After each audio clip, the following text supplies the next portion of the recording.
Mheshimiwa Spika, nchi yetu chini ya uongozi wa Dr. Samia Suluhu Hassan hivi majuzi ilitunga dira mpya ya 2025-2050, na awamu ya pili ya serikali ya awamu ya 6 ndio itakuwa awamu ya kwanza ya kutekeleza dira mpya.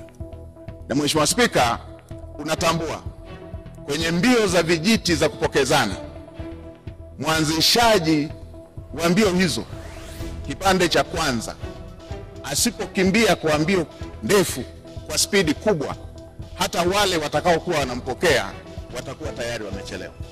Sasa serikali ya awamu ya 6 kwa awamu ya pili ndio inaanzisha utekelezaji wa dira ya 2025-2050. Mheshimiwa Spika, dira hiyo imebeba matarajio na matumaini makubwa ya Watanzania.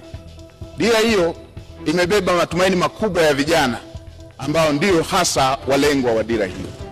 Mheshimiwa Spika, tuna kazi kubwa ya kuanza vizuri kwenye utekelezaji wa dira hiyo, huku tukimalizia viporo vilivyokuwa havijakamilika kwenye dira ya 2025.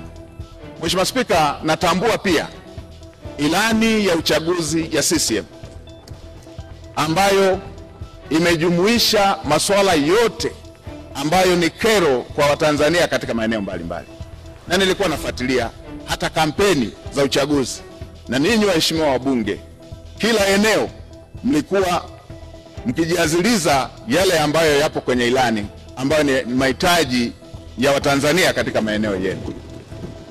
Ilani hiyo imebeba matumaini makubwa ya Tanzania, na hasa kwa kuzingatia kwamba Dr. Samia Suluhu Hassan amejitambulisha kuwa ni rais wa matokeo ya haraka, rais anayetatua matatizo ya Tanzania.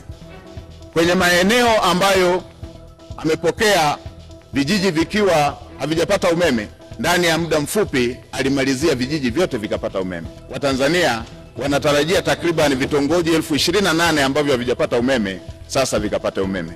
Takriban kutengeneza ajira zisizopungua milioni 8 kwa ajili ya vijana wa Kitanzania.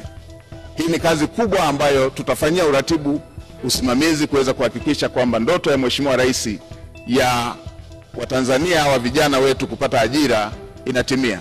Tutaratibu mpango mkakati ndani ya serikali na kushirikisha sekta binafsi kuweza kuhakikisha kwamba dira hiyo ya Mheshimiwa Rais ya kutengeneza ajira zisizopungua milioni 8 inakwenda kutimia.